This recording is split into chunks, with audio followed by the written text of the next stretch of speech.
totoo lang po, inaasahan ko talagang kakanta at kakanta si Zaldico. Sa katunayan, nung napabalita na siya ay nasa Europa, ako po'y nagtungo sa Paris. Dahil naniniwala po ako na po pwede talagang pakantahin si Zaldico. Bakit? Well, unang-una po, may relasyon ako kay Zaldico. Welcome back to Master Kalog, and don't forget to subscribe and click notification bell for more update.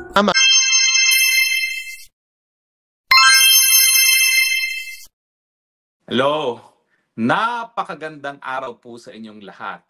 Dahil ngayong araw, 14 ng Nobyembre 2025, ito po ang araw ng katotohanan. Dahil ang number one na kanta sa Pilipinas ngayon na talagang pinupuri sa buong daigdig ay inawit na ngayon, at yan po ay ang pagkanta ni Zaldico. Malinaw po ang naging pahayag ni Zaldico sa kanyang recorded video message na yung pag-i-insert ng 100 billion sa pantaunang budget ng taon na nakalipas para sa 2025 ay dahil ito po ay sa pag-uutos ni Marcos Jr. Ang sabi po niya, yan daw po ay pinarating sa kanya ng tambaluslos expeker, at syempre kung anong gusto ng hari, siyang nasusunod. Malinaw po ngayon na yung mga linustay na salapi para sa mga maanumalyang flood control projects at mga iba pang infrastructure project ay dahil sa pag-uutos ni Marcos Jr. At syempre, alam na naman natin na yung kanyang pag-uutos para mag-insert ng ganyang kalaking halaga ay para mabili ang suporta ng mga congressman at mga senatong para nga po ipa-impeach siguro si Inday Sara Duterte. Now, sa totoo lang po, inaasahan ko talagang kakanta at kakanta si Zaldico. Sa katunayan, nung napabalita na siya ay nasa Europa, ako po'y nagtungo sa Paris. Dahil naniniwala po ako na po pwede talagang pakantahin si Zaldico. Bakit? Well, unang-una po, may relasyon ako kay Zaldico. Ang kanyang ama po na si Delfin Ko ay 001 sa aking client list sa aking law office. Yung ama po niya namatay na, ang kauna-unahang kliyente ko sa aking law office. Noong mga panahon na naging kliyente ko po si Delfin Ko, ang tatay ni Zaldico, well, nasa kolehiyo po si Zaldico, so wala kami masyadong contact. Pero napakabait po nung ama niya, biro nyo, batang-batang abogado, pinagkatiwalaan kami, at napaka-humble. Yung mga panahon pong yon, na mini-meeting ko yung tatay niya na si Delfin Ko, nakatira lang po siya sa Bliss na tabi ng SM North. At every time nga po ako pupunta ron para makipagpulong para doon sa mga kasong isasampa niya, karamihan naman ay mga pangungutang na hindi nababayaran sa kanya, nagpapatawag po yan ng masahista at bibigyan kami ng libreng masahe. Napaka-humble po ng tatay niya. Pero established na contractor na po talaga sa Bicol. At hindi naman po siguro liham sa iba na nagsimula si Delfin Ko ng kanyang karera nung panahon pa ni Marcos kasi nagkaroon ng isang Bicolano bilang Secretary of Public Works. At tingin ko, yan ang naging break ni Delfin Ko. So naniniwala ako na si Zaldico kahit papano, pinalaki yan ng tama ng kanyang ama na si Delfin at ang kanyang ina na nabubuhay pa hanggang ngayon. Kaya nga po, bagamat nabulag itong si Zaldico sa get-rich scheme diyan sa Kongreso, alam ko naman, iiral at iiral yung kanyang natutunan sa kanyang ama na wala pa rin kapalit ang honest to goodness na negosyo para magkaroon ng kabuhayan. Una po yan. So in fairness, matino po ang pagpapalaki kay Zaldico. Pangalawa, si Zaldico po, hindi yan bobo. Bakit? Ano ibig sabihin niyan? Si Zaldico po, politiko rin. Yan ay nasa likod ng Ako Bicol. At kung maalala nyo, nung nagsimula po Ako Bicol, palaging number 1 po yan sa party list. Kaya nga po, ilang beses, nagkaroon sila ng 3 representante. Kasama na po yung aking kaklase, best friend at law partner na si Rodel Batucabe na siyang napatay din dyan sa Bicol. Kaya nga po namin nakuha na kliyente itong si Delfinco, ang tatay ni Zaldico ay dahil kay Rodel Batocabe. Hindi po yan bobo. Politiko po yan. Nababasa niya ang pulso ng bayan. Alam niya na hindi natatagal ang mga Marcos. At dahil alam niya na hindi natatagal ang Marcos bilang isang politiko na batikan, dahil napakatagal na naman po ng Ako Bicol, no?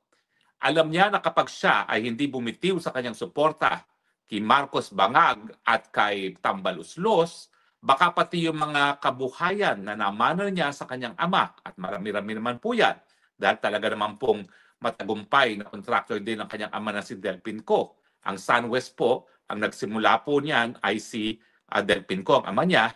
Baka pati yung mga honest to goodness na kinita nila, mawala. Dahil sa bagong administrasyon, kapag nawala ng Marcos, syempre, hahabulin at hahabulin siya. Kaya nga po nung ako'y nagpunta sa Paris para siya'y kausapin, para kumanta, kampante ako, nakakanta yan. Dahil bilang isang politiko, alam niyang hindi na po pwedeng tumagal ang Marcos at alam niya na dapat pangalagaan ang negosyo na sinimula ng kanyang ama. So hindi na po ako nagtataka ngayon na siniwalat na ni Zaldico ang katotohanan ng nasa likod ng mga anomalyang mga budget insertions noong 2025 budget na napunta sa mga maanumalyang mga proyekto na sinasabi na hanggang 70% ay kinurakot ng mga congressman. Hindi na po ako nagtataka na pinatunayan na yan ni Zaldico. At hindi rin po ako nagtataka doon sa sinabi ni Zaldico na kinakailangan mo rin niya magtago. Dahil talaga namang papatayin at papatayin siya ng administrasyon nito dahil alam ko naman na bilang isang batikang kontratista at negosyante, hindi po magkukulang yan sa dokumento para ipagpatunay na hindi naman po siya ang mastermind dito sa pandarambong ng salapi ng bayan. Asahan po natin yan. Mapopruebahan ni Zaldico ang lahat ng sinabi niya. At syempre, ang nais niya, magkaroon ng kapalit. Ang kapalit, huwag niyo namang galawin yung aking mga ari-arian bago ako naging kongresista, bago ako naging committee chairman ng Committee on Appropriations. At hindi naman po ako nagtataka, marami na po yan. In fairness kay Zaldico, ako na po yung magpapatunay na mayaman na siya bago pa siya naging kongresista. Nagtaka nga ako, bakit siya pang umupo bilang kongresista ng Ako Bicol, samantalang mas mabuti naman ang papel niya na nasa likuran lang siya bilang power behind the throne, di baga. Pero may mga dahilan po siguro siya, isa na siguro dyan, wala na siya ibang makitang tao para umupo dahil nawala nga po yung aking kaklase at naging best friend at naging law partner sa Rodel Batocabe dahil pinatay po si Rodel Batocabe. Siguro napilitan na rin siya na dahil wala na siya ibang mapagkatiwalaan, siya nang umupo. At dyan po nagsimula ang kanyang problema. Dahil nung siya'y umupo, hindi lang siya power behind the throne, nakita niya na kapag siya'y nagkaroon ng impluensya, mas malaki pang makukuha niya. At dyan pumasok siguro yung temptasyon ng easy money. At sigurado ko na bagamat siya'y dati ng mayaman, talagang siguro dumoble o naging triple pa ang kayamanan niya dun sa maliit na panahon na siya naging kongresista. Naging kongresista lang naman po siya ng 3 taon, o hindi ako nagkakamali, no? Dahil 2017, kongresista po ako, wala siya. Ang kongresista doon ay yung kapatid niya. 2018, at saka hindi ko po alam kung sino yung 2018, kung siya nakaupo na. Parang 2018, hindi pa po ata, kapatid pa rin ata niya nakaupo. So umupo siya ng 2019 at saka ng 2020. So, ibig sabihin, yung maikli niyang termino bilang isang kongresista, siguro na doble, na triple ang kanyang kayamanan, although in fairness, mayaman naman talaga siya sa nagsimula. So siguro, ang nais na mangyari ngayon ni Zaldico, isosurrender ko lahat ng kayamanan na nakuha ko mula nung ako'y naging kongresista, pero wag yun naman galawin yung mga napundar ko bago ako naging kongresista dahil yun naman, honest to goodness, ang pagkakaipon niya ng mga yon. Kaugnay sa mga impormasyon na inyong nalaman at sa mga issue na kaakibat nito, mahalaga ang inyong opinion at katwiran. Don't forget to subscribe, like, and share. Thank you for watching.